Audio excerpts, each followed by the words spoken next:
Hello नमस्कार वीरेंद्र, हमारे channel में आपका स्वागत। हम आपको बहुत ही महत्वपूर्ण जानकारी देने वाले हैं। अतिथि शिक्षकों के नियमितीकरण को लेकर और विभागीय परीक्षा को लेकर बहुत ही महत्वपूर्ण खबर है। सुनील सिंह परिहार जी ने अतिथि शिक्षकों को आश्वासन दिया है कि सुनील सिंह परिहार जी की मुख्यमंत्री जी से बात हुई तो उन्होंने स्पष्ट कहा है कि अतिथि शिक्षकों का भविष्य बर्बाद नहीं होने देंगे। हम अतिथि शिक्षकों को हम नियमित करेंगे। वो अतिथि शिक्षकों के साथ अन्याय नहीं होने देंगे। जो घोषणा की गई थी उसे जरूर पूरा किया जाएगा। वो अतिथि शिक्षकों को नियमित किया जाएगा। ये बहुत ही महत्वपूर्ण खबर है। सुनील सिंह परिहार जी की मुख्यमंत्री और शिक्षा मंत्री जी से बात हुई है तो उन्हें आश्वासन दिया है कि आपका नियमितीकरण जरूर किया जाएगा। वो अतिथि शिक्षकों को निकाला नहीं जाएगा किसी भी कंडीशन में बाहर। तो मैं इसके संबंध में पूरी विस्तार से जानकारी देने वाला हूँ। सुनील सिंह परिहार जी ने मध्य प्रदेश के सभी अतिथि शिक्षकों को बहुत ही महत्वपूर्ण सूचना जारी की गई है। तो आप वीडियो में बने रहें, वीडियो पूरा देखें। वीडियो अच्छा लगे तो आप लाइक जरूर करें और चैनल को सब्सक्राइब जरूर कर लें। उससे अपडेट पाने के लिए सुनील सिंह परिहार जी ने मध्य प्रदेश के सभी अतिथि शिक्षकों को बहुत ही महत्वपूर्ण जानकारी दी है। इसलिए मैं आप सबसे निवेदन करूंगा, जैसा कि मुख्यमंत्री जी ने हम सब पे भरोसा किया है कि आप तो सिर्फ स्कूलों में अच्छे से पढ़ाएं। निश्चित रूप से हम सब शिक्षक हैं, अच्छे से अच्छा पढ़ाने की कोशिश करें। हम और हमारे जो साथी हैं, किसी भी हालत में उनका भविष्य खराब नहीं होगा, अंधकारमय नहीं होगा। बार बार मुख्यमंत्री जी ये बात कह रहे हैं, आपके भविष्य की अस्थिरता खत्म कर देंगे। हम सब शिक्षक हैं, इस बात को समझें। भविष्य की अस्थिरता खत्म करने का मतलब क्या है? बार बार वो कह रहे हैं कि आपको बेरोजगार नहीं होने देंगे। हमने भी इस बात को रखा है। बाद में जो बैठक थी, मैंने माननीय शिक्षा मंत्री जी से चर्चा की, सब लोगों के बीच चर्चा हुई। मैंने उनसे कहा कि जो साथी हमारे बाहर हो गए हैं, रिक्त पदों पर प्राथमिकता के साथ उनको सेवा में आने का अवसर मिले। आप नए लोगों की ज्वाइनिंग ना दें। यदि कोई 5 साल वाला, 7 साल वाला, 2 साल वाला भी है तो सबसे पहले आप उस व्यक्ति को अंदर करें। क्या बुराई है उसमें? कोई भी वर्ग ऐसा नहीं है जिसका अहित हुआ हो। और बाकी ये बात आप भी जानते हैं, किसी भी वर्ग को एकदम से रेगुलर करना संभव नहीं है। ना कल था और ना आज है। चरणबद्ध तरीके से धीरे धीरे हमारे सारे साथी बेरोजगार भी नहीं होंगे और नियमित भी होंगे। लेकिन आपको भरोसा रखना पड़ेगा, आपको थोड़ा सा धैर्य बना के रखना होगा, तभी ये सब संभव है। कुछ साथी अभी मैं देख रहा था लिख रहे थे कि सभी प्रदेश अध्यक्ष दलाल हैं, बिक गए।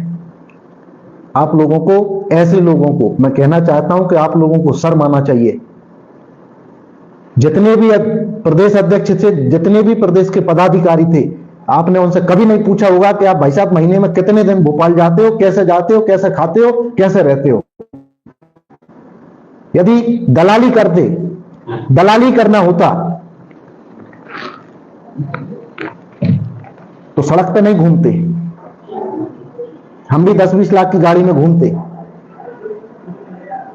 अतिथि शिक्षकों के लिए, अतिथि शिक्षकों का भविष्य सुरक्षित करने के लिए दिल से मेहनत की है। और इतनी मेहनत की है कि ना कोई कर सकता, ना आज तक किसी ने की। कभी रात नहीं देखा, कभी दिन नहीं देखा। कितने दिन भोपाल में रहते हैं किसी को याद नहीं रहता। बस घर बैठकर हम लिख देते हैं। भाई अच्छा नहीं लिख सकते तो कम से कम बुरा भी मत लिखो, तकलीफ होती है। यदि दलाली करते तो वास्तव में किसी न किसी पार्टी से जुड़ जाते। अभी भी मैं आपसे कह रहा हूं, आज भी मैं सुनील परिहार और मेरी टीम किसी भी पार्टी की सदस्य नहीं है। आदरणीय खैरवार जी आम आदमी पार्टी के सदस्य थे। अतिथि शिक्षकों के हित में उन्होंने भी इस्तीफा दे दिया था। इसके अलावा रविकांत गुप्ता जी को आप जानते हो, राजकुमार कुशवाहा जी को आप जानते हो। इनका इतिहास उठा के आप देख लेना कि कौन सी पार्टी से जुड़े हैं। जब सरकार हमारे हित में निर्णय नहीं करती थी, कोई सी भी सरकार रही हो, हर सरकार से हमने मांगा है, हर सरकार के खिलाफ सड़कों पर उतरे हैं, लेकिन जब हमको लगा कि सिर्फ सड़क पर उतरने से, सिर्फ विरोध करने से हमारा कल्याण नहीं होगा, बातचीत से रास्ता खुलेगा, सरकार एक सिस्टम से देती है, उस सिस्टम से हमको चलना पड़ेगा, हमने भी उस सिस्टम से चलने का प्रयास किया। हमने भी बातचीत का रास्ता अपनाया, हमने भी स्वागत सत्कार का रास्ता अपनाया, और यही कारण है आप सबका सहयोग रहा, आप सबने स्वागत सत्कार किया, जिसके परिणाम आज आप सबको देखने को मिल रहा है। माननीय मुख्यमंत्री जी, आपके मान सम्मान करने से खुश हैं, आपके अनुशासन से खुश हैं, आपकी मेहनत से खुश हैं। विरोध करने से यदि किसी को गलतफहमी हो तो उसको दूर कर लेना। विरोध करने से पिछले 15 साल में कुछ नहीं मिला था, आज भी आप विरोध करोगे तो ये आप मान लेना कि इतने ही साल आपको रेगुलर होने में और लग जाएंगे। और भी किसी को यदि हम लोगों से तकलीफ है, हम भी छुटकारा चाहते हैं। बहुत दिन से मैं इस दिन का इंतजार कर रहा था कि अतिथि शिक्षक एक स्टेप बढ़े, कब हमको इस काम से मुक्ति मिले। भाई हमारा भी परिवार है, हम भी नौकरी कर रहे हैं। मैं खुद 48 किलोमीटर 2.5 साल की बच्ची को लेकर, हम दोनों पति पत्नी स्कूल में पढ़ाने जाते हैं। यदि हम दलाली करते तो हम काय के लिए इतनी मेहनत करते, लौट के आके हॉस्टल में भी पढ़ाते हैं। क्या जरूरत थी इतना करने की, और क्या दे दिया लोगों ने। आप सबने सहयोग किया, वरिष्ठ साथियों का संघर्ष मैंने देखा है। मैं दिल से सभी वरिष्ठ साथियों को धन्यवाद देता हूं कि आज आप सबकी मेहनत सफल हुई। और जो नहीं भी हुआ, यदि किसी को ऐसा लगता है, हमको भी लगता है कि यहां अतिथि शिक्षकों के लिए और मिलने की गुंजाइश है, तो फिर उस पर हम बात करेंगे, शिक्षा मंत्री जी से बात करेंगे, मुख्यमंत्री जी से बात करेंगे, अधिकारियों से बात करेंगे, और हमारे हित में और भी क्या अच्छा हो सकता है उसको करवाएंगे। लेकिन मिलेगा तभी जब आप मान सम्मान करोगे, मिलेगा तभी जब आप स्वागत सत्कार करोगे। विरोध करने से कुछ नहीं मिलेगा। और आप इस बात को अच्छे से समझ लें, यदि कोई विरोध कर रहा है वो अतिथि शिक्षक या तो होगा ही नहीं, या अतिथि शिक्षकों का वो भला नहीं चाहता। साथियों,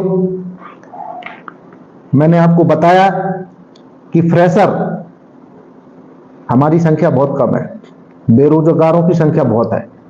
उठा के आप देख लेना, क्या माननीय मुख्यमंत्री जी ने दिया